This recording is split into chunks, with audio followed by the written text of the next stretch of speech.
mind is to express God. It's naturally within us. When we begin to unlearn those emotional states that drive us to our lowest denominator, and we begin to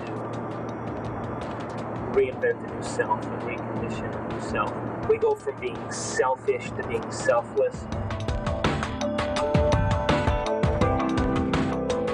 Welcome, blessed viewers, to this week's edition of Science and Spirituality, the first in a two-part series featuring excerpts of interviews with respected scientists regarding how our brain is connected to spirituality and self-transformation.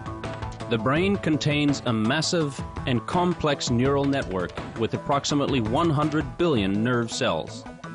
It monitors and regulates key body functions such as breathing and heart rate, receives sensory information, manages physical motion like walking and talking, and is involved in reasoning and dreaming. The major parts of the brain are the hindbrain, which has the cerebellum and brainstem, the midbrain, and the forebrain, which has the diencephalon and the cerebrum. During much of the modern era, mainstream science has avoided focusing on spirituality in neurological research.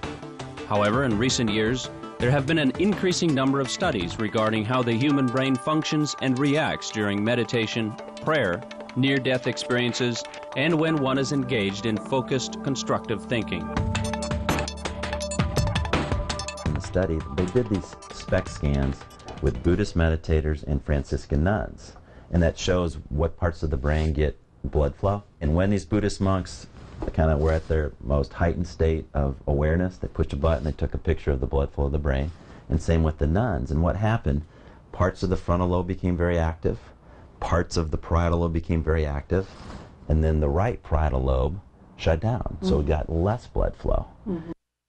If you look at nuns in a reverie of prayer, or Buddhist monks in meditation, the part of the brain that turns on is called the frontal lobe, and that is like the volume control of the brain. When the frontal lobe begins to work properly, it quiets down all the other circuits in the brain so nothing else is being processed but a single-minded thought. And all of a sudden they started to experience altruistic states of compassion and joy and inspiration and goodwill. Brain structures like the amygdala, the orbital frontal cortex at the front of the brain, are also involved in various aspects of spiritual experiences and state. Many studies have examined the connection between faith and healing. Dr. Larry Dawsey, a physician from the United States and former executive editor of the peer-reviewed journal Alternative Therapies in Health and Medicine, has said that prayer is as effective as penicillin in curing people, but without the side effects. Spiritual concentration and religious conviction can change brain activity and boost the body's immune system, which can lead to spontaneous remission of a disease or the complete healing of an illness.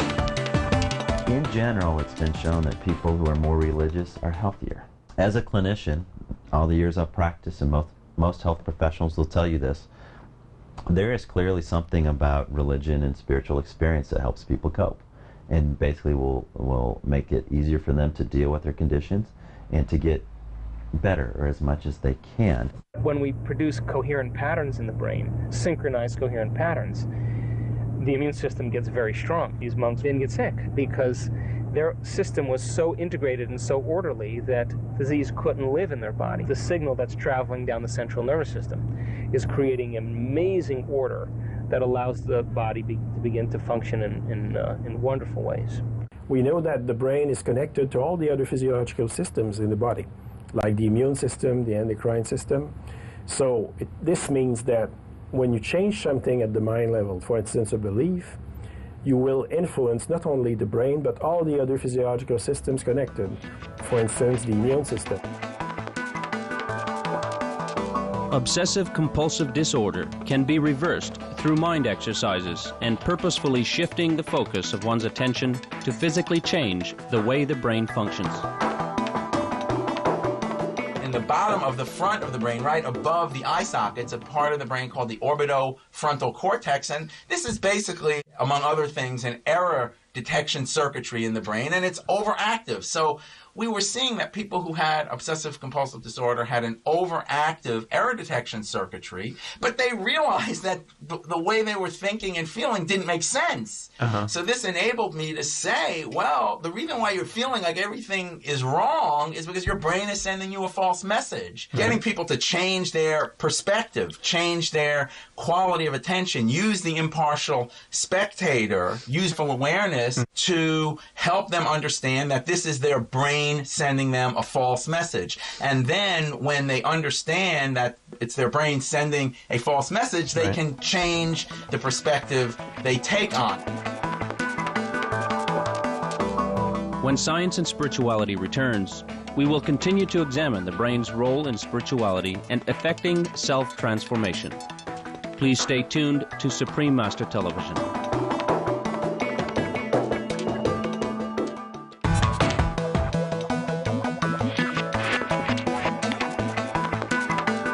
Welcome back to Science and Spirituality, featuring distinguished scientists speaking about how the brain is interrelated with spirituality and can be remapped to significantly change our physical and mental state.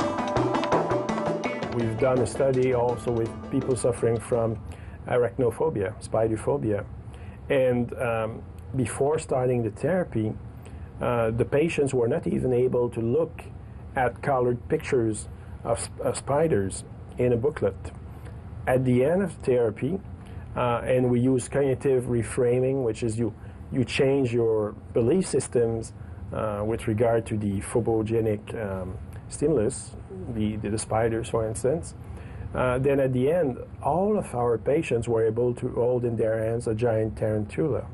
And we scanned them twice, before and after therapy. While we scanned them, we were showing them film clips of spiders in motion.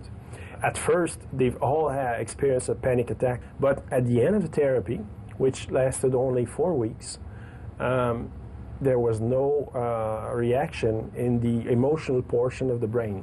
There are cases of remission of cancer that are seen when people use visualization, mental imagery, meditation, various relaxation techniques. The informational processes at the mind level, for instance, a thought, can influence brain activity. As you think, so shall you become, is a famous aphorism that reflects the power of the mind to shape who we are as a person, with thoughts directly reshaping how the brain functions. If we focus on a single goal, our lives can be fundamentally changed. The thought, how you think, is the electrical charge in the quantum field. And how you feel is the magnetic charge you emanate. So how you think and feel creates an electromagnetic field that affects every single atom in your life.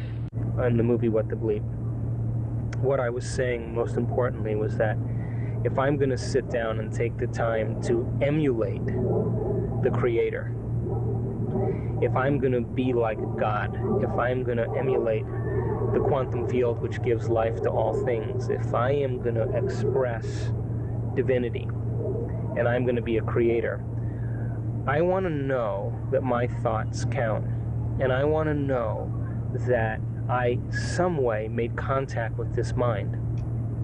So I need a sign to let me know, great mind, cosmic mind, that I've been heard by you.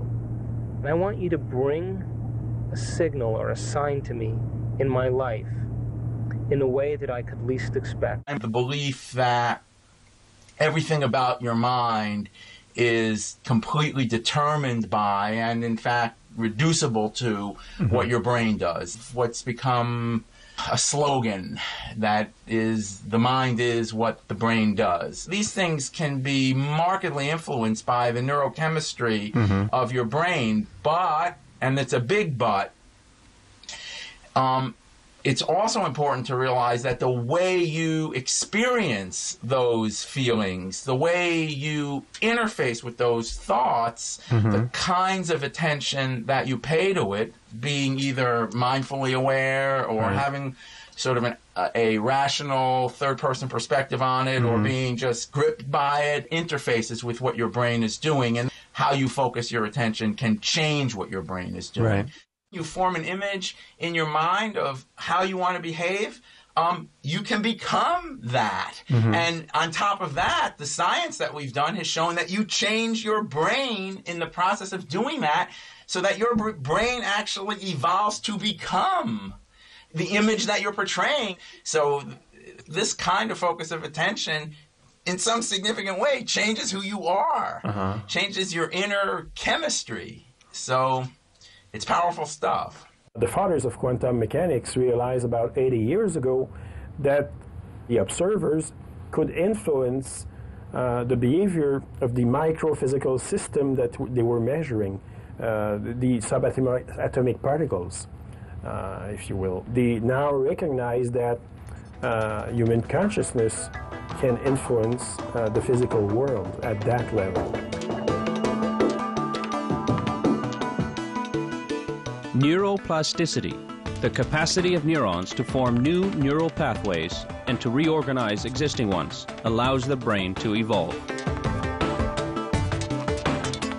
Now, great inventors in history, or great visionaries that had genius ideas, they had the ability to function neuroplastically. They had the ability to have a neuroplastic brain, which means in the brain, the sum of the parts is greater than the whole. So they could learn something and begin to speculate and ask questions and begin to think about those answers. For example, Einstein. When he was 12 years old, he asked himself this question: if I ride my bicycle at the speed of light and I turn my headlights on, will they go on? Now, he thought about that question every single day of his life. The fathers of modern science were all very spiritual people, like Newton, Galilei, Descartes. But after a few centuries, scientists thought that we only needed mechanical explanations to understand humans and the universe. So materialism became a metaphysical assumption most scientists now are afraid to challenge. Fortunately, there's an increasing number of scientists who dare to challenge openly this old notion of materialism.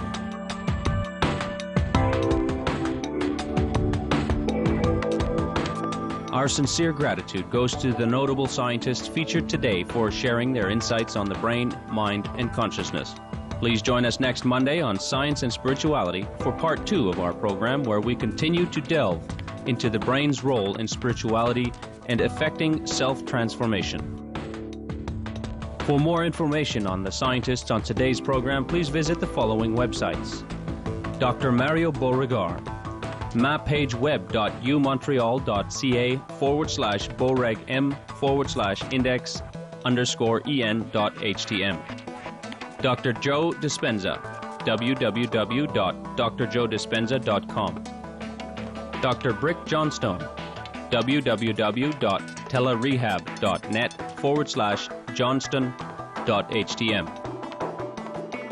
Dr. Jeffrey Schwartz, www.jeffreymschwartz.com.